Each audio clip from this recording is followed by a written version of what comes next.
I'm Cheryl Hoffman. I am the director and founder of KC Dyslexic Learning Center. We started in 2007, so actually 2017 is now our 10th year anniversary. I just was at a restaurant in BC this last week, and one of the things that I really got from the conversation that we had was how we connect with each other is our stories. The reason why I started KC Dyslexic Learning Center 10 years ago was because of my daughter Kirsten. That's actually her initials. KC are her initials, and that's why I decided to open the center with her name, her being the name, because it was because of her. So she was in grade 6, and I had always known that she struggled more than others. It was difficult for her to read and spell right from kindergarten, first grade, and I asked, something's going on, she's not catching on. And everybody said, Cheryl, she's fine, she's smart. And I said, I know she's smart. That's not the point. The point is that she can't read and spell. She's having a really difficult time with that no matter how much time I spend with her. That's the issue. And year after year, I trusted and I believed that it would get better because I agreed she was smart. But by 6th grade, Kirsten was done. She said she was done school, she wasn't going back, and that was it. Well, she has a long educational career ahead of her at that time, and I thought, I have to listen to her and I have to do something. And it was very traumatic for both of us because it wasn't an easy, I'm done school, that's it, everything is fine, I'm just done. It was crying and yelling and door slamming and I feel stupid and I feel dumb, and how can you hear your child say that? So when she was in grade 6, I decided that was it. I was done. I was done listening, and I was going to follow my instinct. And my instinct was that she had dyslexia, and it had been this whole time. So I Googled reading and spelling was always dyslexia. So I finally came to Susan Barton, the website for Susan Barton, and she had a video, and it was like she was talking about my child. I pretty much inserted her name Kirsten into your child.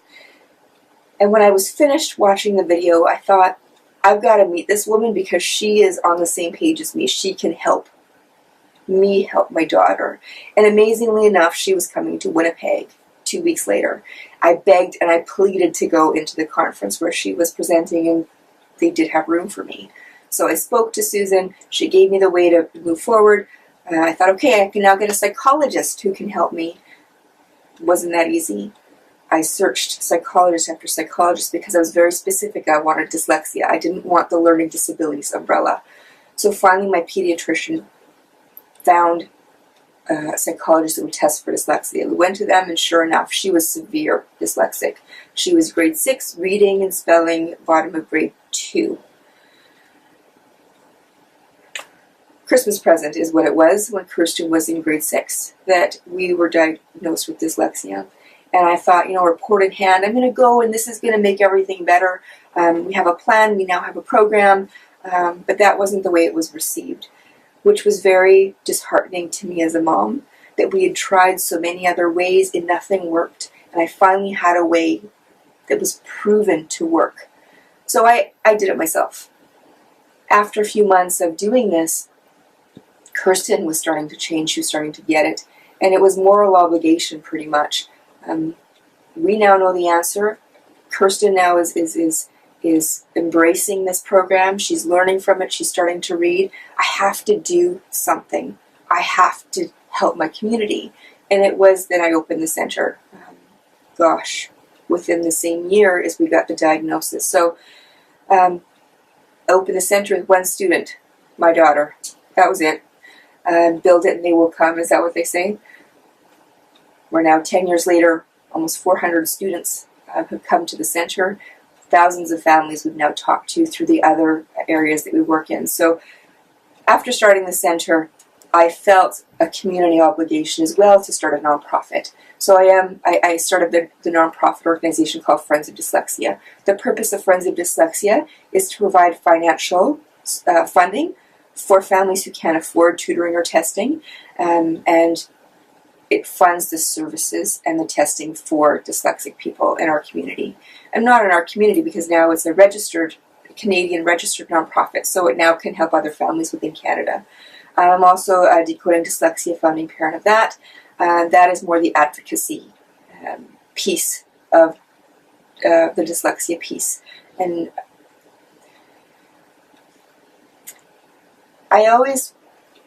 what I always end up going back to, even after 10 years, is that I'm the mom. I'm the mom that had a daughter that struggled. And I always, if I could turn back time, my biggest regret is that I didn't listen to my instinct when Kirsten was young and I waited. And the waiting part was damaging to her. Her self-esteem, her motivation, her power was taken away because she didn't feel that she was smart. Even though we kept telling her it didn't matter. And that was one thing that I always regretted, that I didn't act. I now have a son that chose me when he was 3 years old, and he's now been with us for 4 years. He's now 7. And he has the same issues as my daughter, if you can believe that. So now I didn't wait for him. He is getting the help that he needs early on so he doesn't have to suffer like my daughter. There's a lot of gratefulness that I have of this, is because now my daughter tutors here. My family is here. You know, my aunt is one of the tutors. My person doing this video is my cousin. It all becomes a family. Dyslexia is a family issue. I don't know if I like saying issue, but that's what I'm going to say. So when I sit back and I say I'm the mom, that's how I run my center, is that this is a family, it's a community, that we work together, and that we're accountable.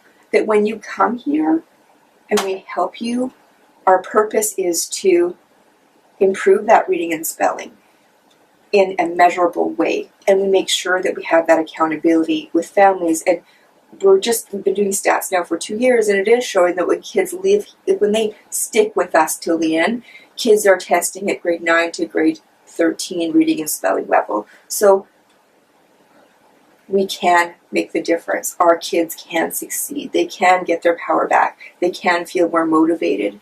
And that's what I want to put out from parent to parent, is that we have to act right away. We have to follow our instinct. We have it for a reason. And that being the help for you, I am accountable to you. Everyone's been doing a quote. I feel that my quote, one that I use often, is that it takes a community to raise a child. I don't think that we can do it alone. I think that we all have to work in a team. And we are your child's team. All of us together. Schools, parents, families, the center. And that's our mission. Our mission is to make sure that we pull everybody together and that everyone can be whatever they choose in their lifetime, not what they have to do and have to be because of their lack of reading and spelling.